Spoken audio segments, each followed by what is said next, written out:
Assalamualaikum warahmatullahi taala wabarakatuh. Murid-murid sekalian, baiklah insya-Allah kita akan sambung lagi pelajaran kita pada hari ini, iaitu berkaitan dengan solat. Okey, berkaitan dengan solat. Tajuk kita nak baca pada hari ini ialah solat tiang agama. Baiklah murid-murid, kalau kita rujuk pada gambar, kita dapat tengok ada orang solat dekat kutub utara, dekat salji sana, kan, atas ais. Ada orang solat dalam hutan, ada orang solat dalam masjid, ada orang solat dekat sawah, ada orang solat atas kapal terbang dan sebagainya. Untuk makluman murid-murid, solat ini adalah kewajipan dan kita tidak boleh tinggalkan walaupun di mana sahaja kita berada ataupun keadaan kita, sama ada sakit, sihat, sibuk ataupun senang. Kita mesti solat. Sebab apa? Sebab firman Allah Subhanahu wa taala disebut dalam Al-Quran dalam surah An-Nisa, a'udzubillahi minasyaitonir rajim. Inna salata kanat 'alal mu'minina kitaban mawquta. Yang bermaksud sesungguhnya solat itu ialah ketetapan yang diwajibkan kepada orang-orang yang beriman, yang tertentu waktunya. Jadi solat ini adalah kewajipan ataupun ketetapan bagi orang yang beriman. Okey? Siapa orang beriman? Kitalah tu orang beriman, orang yang mengucap dua kalimah syahadah. Asyhadu an la ilaha illallah wa asyhadu anna Muhammadan Rasulullah. Jadi siapa yang mengucap dua kalimah syahadah, dialah orang Islam dan orang yang beriman. Jadi dia mesti solat mengikut waktunya. Mengapakah setiap Muslim perlu menunaikan solat? Kerana tanda kita ini mempunyai keimanan dalam hati, kita mempunyai Allah Subhanahu wa taala, kita mengakui bahawa Allah itu Tuhan kita, maka kita solat. Di samping merupakan perintah suruhan daripada Allah Subhanahu wa taala. Kefarduan solat. Apa itu kefarduan solat? Solat ialah perkataan dan perbuatan tertentu yang dimulai dengan takbiratul ihram dan diakhiri dengan salam. Setiap orang Islam yang cukup syaratnya wajib menunaikan solat 5 waktu. Jadi solat ini adalah satu perbuatan yang dimulai takbiratul ihram. Apa takbiratul ihram? Allahu Akbar. Okey. Dan diakhiri dengan salam. Assalamualaikum warahmatullahi taala wabarakatuh.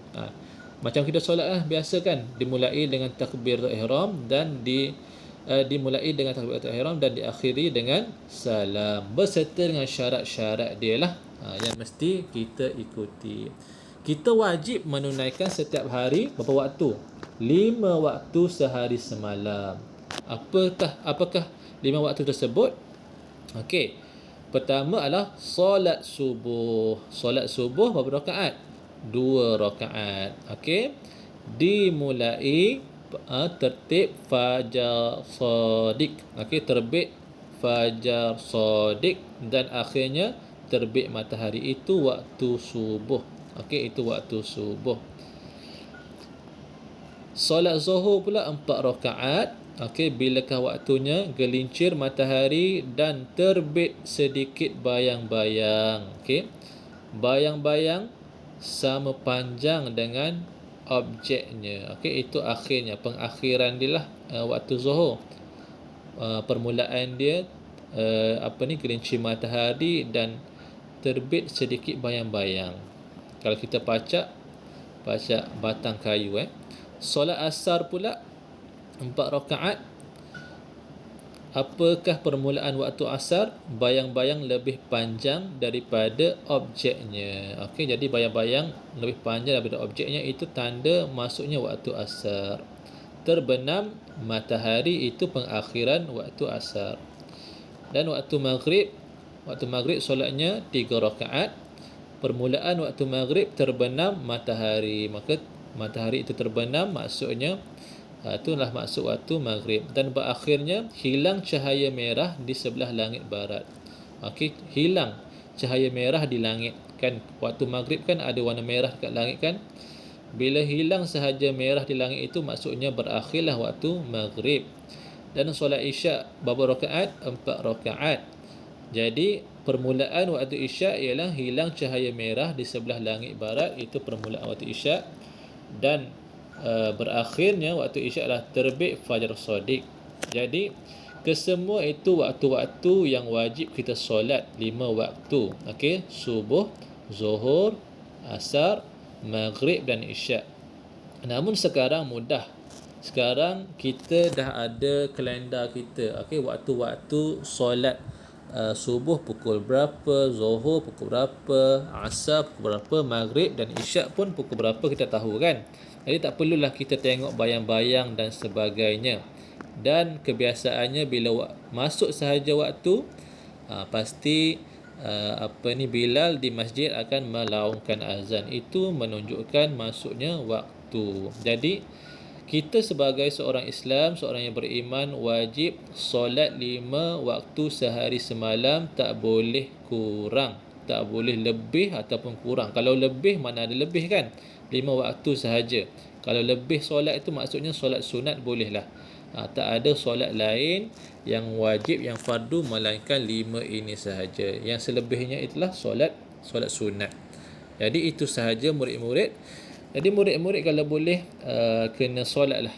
Kena solat walaupun baru darjah 1, tapi mesti kena solat 5 waktu sehari semalam, kerana ini merupakan latihan. Supaya apabila sudah balik nanti, kamu sudah pun disiplin untuk menunaikan solat. Dan Nabi juga menyuruh kepada ibu bapa agar memastikan anak solat seawal umur 7 tahun. Seawal umur 7 tahun. Bila dah 10 tahun masih lagi tidak solat, maka ibu bapa itu bolehlah merotan anak-anaknya sekiranya enggan solat. Jadi ustaz harap murid-murid faham apa yang kita belajar pada hari ini, insya-Allah. Okey, itu sahaja murid-murid. Murid-murid tugasannya adalah apa? Murid-murid senang saya tugasan pada hari ini ialah murid-murid bagi tahu 5 waktu solat fardu beserta berapa rakaatkah solat tersebut. Okey, solat subuh berapa rakaat, zuhur berapa rakaat, asar sampai isyak berapa rakaat. Itu saja tugasannya untuk permulaan, insya-Allah. Itu saja murid-murid. Assalamualaikum warahmatullahi taala wabarakatuh.